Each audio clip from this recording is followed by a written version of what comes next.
Hey guys, it's Friday, August 31st, and girls are sleeping, and I thought I'd give a quick update.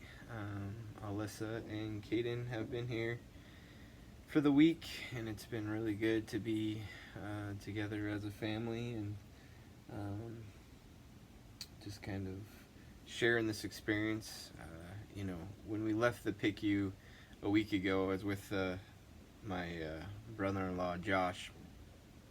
We were sitting next to Ellie the day before she was brought up to rehab, and one of the nurses that we spent a lot of time with just said that she thought it was remarkable that we were able to stay positive through this whole ordeal.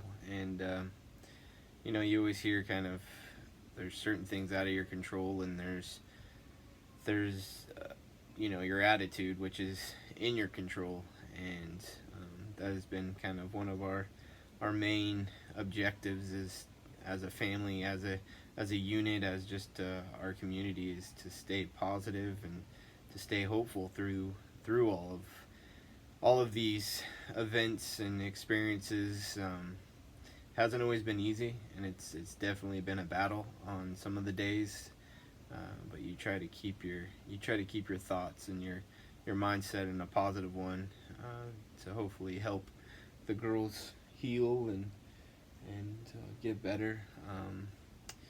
When you stay positive and things happened yesterday, we had a nurse. Her name was Tina, and Ellie just cracks up at Tina. So for the first time since I've seen, uh, she actually chuckled. I mean, it was like a laugh, and Tina had her laughing.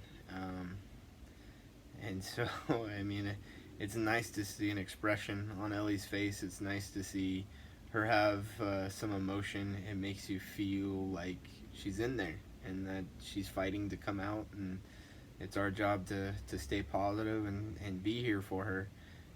So, I mean, that was really uplifting to see her in that state. Um, so she's definitely having a hard time.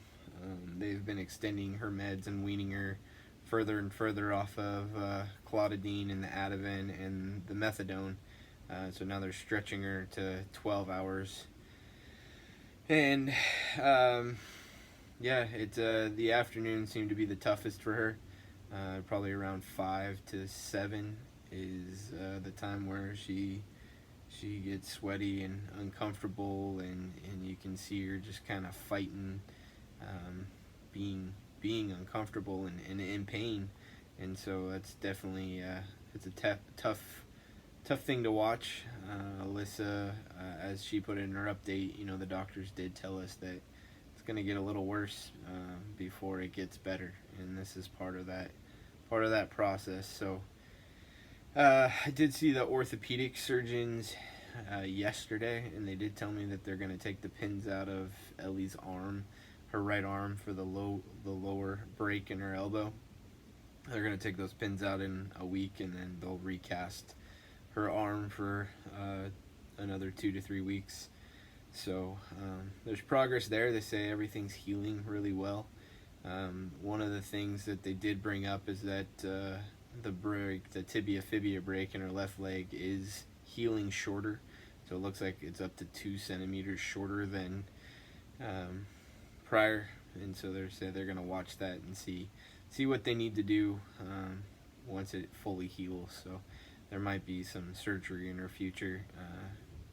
So they haven't said that for sure yet, but they just said they're gonna watch it. So it's one of the things we'll be watching. Adeline is doing great. They said that next week, hopefully, that we can start walking with her.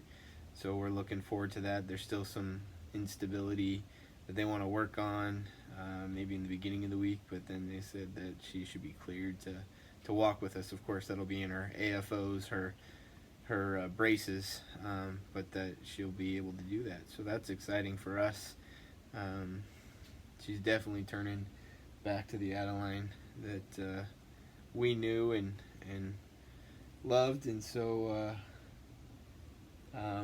also we're dealing with we're dealing with some of the effects from the hospital. There's been a lot of iPad time and kind of whatever she needs whenever she wants it. So we're also kind of prepping ourselves for when we take her home, what that's gonna be the shock. They're not gonna. She won't have constant room service. She won't have constant iPad time.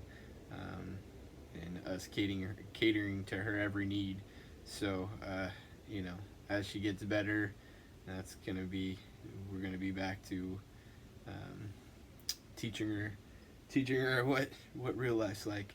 Um, so yeah, that's the update for today, and we continue to stay positive and try our best to keep our heads up, and a lot of that is with this community and the people watching and the people that lift us up every day. So we appreciate you guys praying for us and keeping us in your thoughts, and all of that. It definitely helps motivate us to keep that spirit of being positive and being hopeful. So thanks, guys.